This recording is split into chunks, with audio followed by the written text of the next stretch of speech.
Marisa, literasi itu sebuah kegiatan tentang membaca, menulis, bisa mendengarkan, atau kita bisa melihat sebuah video pembelajaran. Terus kita juga bisa menghasilkan sebuah karya. Jadi kalau kita ringkas atau kita cari intinya berarti membaca.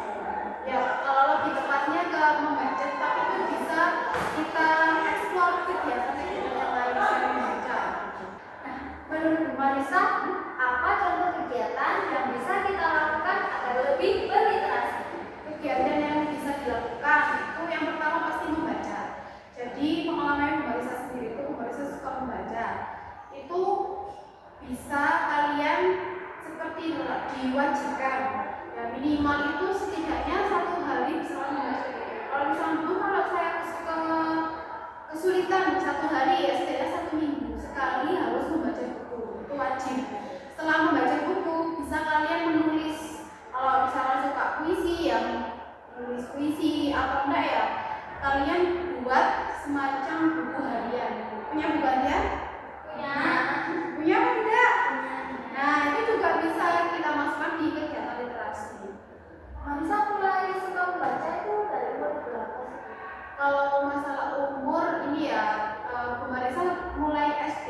Jadi SD bahkan TK waktu masih TK itu Bu Marisa tuh sering diberikan buku sama ayahnya Bu Marisa. Jadi setiap pulang kerja itu ayahnya Bu Marisa tuh sering membawa buku. Jadi buku-buku bacaan yang diberikan sama ayahnya Bu Marisa itu seperti buku cerita Bobo. Tahu ya? Ya, buku cerita dongeng-dongeng Bobo. Terus ini cerita-cerita tentang nabi-nabi, tentang agama-agama gitu. Terus yang Bu Marisa sekarang suka buku itu tentang bukunya Habibur Rahman, novel, dan Terelie. Nah itu Bu Marisa sampai punya episode-episodenya. Kalau kalian mau pinjam nggak apa-apa. Jadi literasi itu nggak mesti harus tentang pelajaran-pelajaran. Enggak, jadi bebas. Tapi kalian harus punya batasan umur. Misalkan seperti kalian masih SMP kelas 2, hingga kelas 7. Nah itu kalian harus punya batasannya. Jangan membaca tentang buku-buku yang 17 ke atas. Jadi kalau bisa yang ya seumur kalian itu saja. Lanjut ke pertanyaan selanjutnya. Bu Marisa, menurut Bu Marisa, apa sih itu gemilang? Kalau gemilang itu ya, kita kan di sini punya literasi, kegiatan literasi. Nah, salah satunya di sini ada namanya literasi digital, yaitu Gemilang. Gemilang ini punya platformnya SMA Negeri 29, di mana pengertiannya Gemilang dulu ya. G-nya itu ya gerakan edukasi melalui inovasi literasi siswa senang. Jadi di situ di dalam Gemilang itu ada profil dulu. Di dalam profil itu ya kita dijelaskan bahwa Gemilang itu punya SOP di Malang. Lalu di situ ada kontennya, berisi kontennya ada podcast termasuk, lalu ada trik-trik ya tentang membaca, lalu apalagi tentang vlog gitu kan. Lalu ada kegiatan-kegiatan yang dilakukan literasi, ada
tadi, jadi kalau kita itu kalau suka dengan suatu hal, yang pertama harus dipaksa dengan apa? Itu tadi, diwajibkan dulu membaca satu buku sastra, satu semester satu buku. Nah, di situ nanti kalian harus sering-sering membaca dan menyetorkan hasil bacaan secara lisan. Dari dipaksa itu lama-lama nanti ya insya Allah bisa menjadi suka dan biasa. Selanjutnya, apa yang bisa membuat siswa mau bahkan suka melaksanakan kegiatan literasi? Kalau masalah suka itu kan memang tergantung pribadi masing-masing, tetapi kita harus punya paksaan di sini. Paksaannya bagaimana? Jadi kita punya paksaan itu pertama anak-anak diwajibkan membaca buku ya, setidaknya satu semester satu buku. Itu pun wajib buku fisik ya, bukan buku yang kayak kita kalau takutnya bisa baca yang lain. Nah, terus setelah diwajibkan membaca buku itu, anak-anak itu harus menyetorkan apa yang sudah dibaca secara lisan dengan tulisan seperti itu. Nah, dari situ nanti insya Allah bisa timbullah terbiasa membaca buku dan suka terhadap buku. Yang pasti juga kita harus punya tema atau judul buku yang menarik. Jadi misalkan seperti anak SMP, kan nggak mungkin harus dikasih tentang matematika, tentang IPA. Jadi kan itu kan mungkin agak rumit ya. Mungkin bisa dikasih buku atau membeli buku yang semacam buku cerita atau buku dongeng. Itu lebih menarik. Menurut Ibu, bagaimana tips agar membaca lebih cepat namun tetap memahami isi bacaannya? Ya, ada teknik skimming ya. Skimming itu jadi kita tuh fokus di bacaan yang kalian anggap itu penting. Misalkan judul, lalu ada bab, misalkan ya ada bab cerita fantasi. Nah, mungkin cerita fantasi jadi membaca cerita ya. Nah, itu kan kalian sudah paham, jadi tidak harus membaca lengkap, tapi kan di situ sudah bisa ada gambaran. Jadi katanya aja cerita fantasi, terus di sini membaca cerita. Lalu yang kedua itu kita fokus di teknik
setiap 1 semester sekali wajib membaca dan menghabiskan sampai selesai ya. Pembacanya itu buku sastra. Setelah itu menyetorkan ke wali kelas untuk apa? Menyetorkan bacaan secara lisan. Itu intinya atau saran dan keinginannya Bu Marisa. Terima kasih ya Bu Marisa sudah menjawab pertanyaan dari Bu Ya, Bu Marisa juga terima kasih sudah diundang di podcast Duta Literasi SMP. Nah, Sobat Bilang, gimana podcastnya? Menarik kan? Banyak juga loh hal-hal yang bisa kita ambil dari podcast ini. Banyak juga manfaat dan pelajaran yang bisa dicontoh atau ditiru oleh Sobat Bilang. Terima kasih.